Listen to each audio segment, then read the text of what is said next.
Hello everyone, welcome to Sri Bala Vantalu. ఈరోజు మన tasty recipe కమ్మనైన పుట్నాల పప్పుతో పొడి రెసిపీని చూద్దామండి. ఈ పొడి రెసిపీ వేడి వేడి అన్నంలో కాస్త నెయ్యి వేసుకొని తిన్నామంటే టేస్ట్ చాలా బాగుంటుంది. దోశ, ఇడ్లీకి కూడా చాలా బాగుంటుంది. అలాగే ఎన్ని రకాల ఫ్రై రెసిపీలు చేసినా కూడా ఈ పొడి చల్లామంటే ఫ్రై రెసిపీ చాలా చాలా బాగుంటుందండి. మరి ఇప్పుడైతే లేట్ చేయకుండా ప్రాసెస్లోకి వెళ్ళిపోదాం. ఈ టేస్టీ పుట్నాల పప్పు పౌడర్ని ఎలా ప్రిపేర్ చేసుకోవాలి అనేది ప్రాసెస్లో చూసేద్దాం. పుట్నాల పప్పు పౌడర్కి కావాల్సిన ఇంగ్రీడియంట్స్ అన్నీ రెడీగా ఉంచానండి. 1 కప్పు పుట్నాలు తీసుకున్నాను. అదే కప్పుతో ఒక హాఫ్ కప్పు ఎండు కొబ్బరిని తురిమేసి తీసుకున్నాను. మీరు కావాలంటే చిన్న చిన్న పీసెస్గా కట్ చేసి కూడా వేసేసుకోవచ్చు. టేస్ట్కి సరిపడా సాల్ట్, ఒక 10 ఎండుమిర్చి తీసుకున్నాను. మీరు కారం ఎంత తినగలరో దానికి తగినట్టుగా ఎండుమిర్చిని వేసేసుకోవచ్చు. ఒక వెల్లుల్లి గడ్డని పొట్టు తీసేసి వేసుకోవాలి.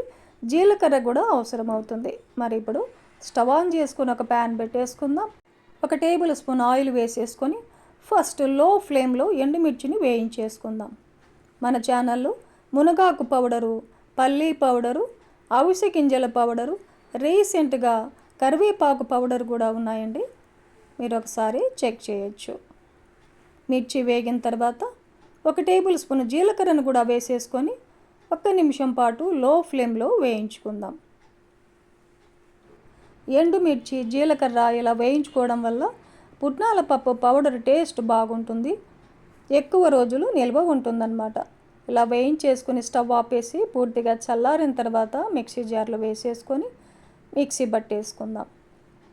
ఇలా మిక్సీ పట్టుకున్నాక తురిమి పెట్టుకున్న హాఫ్ కప్పు కొబ్బరి తురిమిని, 1 కప్పు పుట్నాల పప్పును వేసేసుకొని టేస్ట్కి సరిపడా సాల్ట్ను యాడ్ చేసుకొని మిక్సీ పట్టేసుకుందాం. చూడండి, ఇలా మెత్తగా మిక్సీ పట్టేసుకోవాలి. వెల్లుల్లిపాయల్ని చివరిలో వేసుకోవాలి. పుట్నాల పప్పుతో పాటే వెల్లుల్లిపాయలను కూడా వేసామంటే పుట్నాల పప్పు మెత్తగా మెదగవండి, అందుకే చివరిలో వేసుకోవాలి. వెల్లుల్లిపాయలని పొట్టు తీసేసి ఇలా కొంచెం అలా కచ్చా పచ్చాగా దంచి వేసామంటే బాగా మెత్తగా కలిసిపోతాయి అన్నమాట. లేదంటే వెల్లుల్లిపాయలు అలాగే ఉండిపోతాయి. ఇంకొక నిమిషం పాటు అలా మిక్సీ పట్టుకున్నామంటే చూడండి, పుట్నాల పప్పు పౌడరు మెత్తగా రెడీ అయిపోయింది. మనకు ఒక సర్వింగ్ బౌల్లో తీసుకుందాం. ఈ పుట్నాల పప్పు పౌడర్ని ఏదైనా గాజు బాటిల్లో వేసేసుకొని ఫ్రిడ్జ్లో స్టోర్ చేసుకున్నామంటే నెల రోజుల వరకు ఫ్రెష్గా ఉంటుందండి. ఎన్ని రకాల ఫ్రై రెసిపీస్ చేసినా కూడా ఈ పుట్నాల పప్పు పౌడర్ వేసేసుకొని ఫ్రై రెసిపీస్ చేసామంటే టేస్ట్ చాలా చాలా బాగుంటాయండి. అంతేకాదు దోశకు కానీ ఇడ్లీకి కానీ వేడి వేడి అన్నంలో కాస్త నెయ్యి వేసుకొని తిన్నా కూడా చాలా బాగుంటుంది. చూశారు కదండి, ఈ సింపుల్ అండ్ టేస్టీ పుట్నాల పప్పు పౌడర్ని ఈ ప్రాసెస్లో మీరు కూడా ఇంట్లో ప్రిపేర్ చేసి టేస్ట్ చేయండి. ఈ వీడియో నచ్చితే లైక్ చేయండి, షేర్ చేయండి, సబ్స్క్రైబ్ చేయండి. థ్యాంక్ యూ అండి.